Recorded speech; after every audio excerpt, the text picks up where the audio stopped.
Okay, the first thing you want to do is make sure that the power is unplugged from it, and then we're going to take out the battery. You'll need two tools.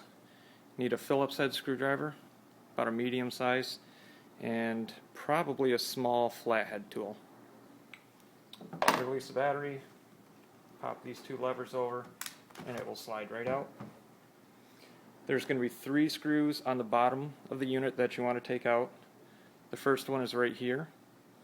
And when you loosen the screw, it does not come all the way out of the cover. It's got a retainer that keeps it in there. The second screw is right here, and it has a little picture of a keyboard right next to it. And the third screw is right here, and it also has a picture of the keyboard right next to it. Once you have these screws loosened up, this cover will pop off. Inside of here you'll see the empty slot for the memory, and there is a notch right on this side which will indicate which way the memory gets put into there. You just put the bottom into there, make sure it's firmly seated, and then push it down, and these little sides will snap onto the edges and hold it in there. There's a fourth screw that needs to be taken out before we can flip over the laptop and access the second memory module underneath the keyboard. And that screw is right here, furthest towards the back of the laptop. So we're going to go ahead and loosen that up. And again, this also has a retainer clip, so the screw does not come all the way out. It will stay in there. After those 1, 2, 3 screws are loosened up for the keyboard, we're going to flip the unit over and open up. And on the top of the keyboard between the escape and the F1, there's a little slide lever that needs to be slid down towards the keyboard. Same thing between F4 and F5, F8, F9, and between F12 and the scroll. And that will release the front of the keyboard. Gently pull up on the front of the keyboard.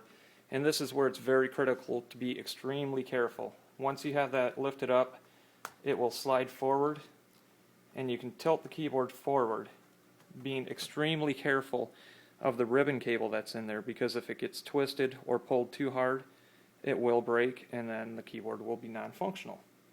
My recommendation is to prop the keyboard up like so with that lever, and it's very simple. Here's the other memory module.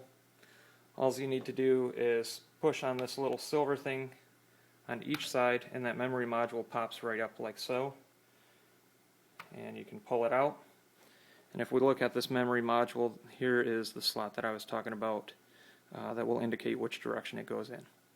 So once you get the new memory, one module will go in here, and like I said, you want to match up that slot and just firmly push the memory module at an angle down into there, and then just pop it down like so. And those little silver tabs will line up with the notches on the side of the memory module itself. And that's it. The reverse order is very gently. Make sure that the bottom of the keyboard, those little tabs, go into the bottom like so, and then once it's in there, then you can firmly seat that down and close off all 4 of those tabs gently like so. And of course, flipping it back over after you've made sure that that second memory module is in there and seated properly with the tabs hooked into the notches in the memory. Tighten up this screw.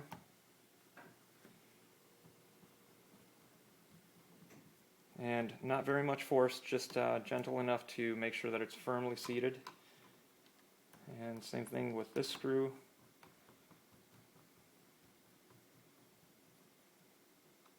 And the third screw that retains the top of the keyboard in place. And then we'll go ahead and we'll put this cover back on, making sure that the tabs are inserted all the way fully, completely into the back end of the laptop, and then it will snap into place. And here is the 4th screw that we loosened for this project. Once that's tightened, go ahead and replace the battery, and you are all set. You can plug in the power or use it without the power, and when it boots up, you may see an F1 to continue because the memory has changed.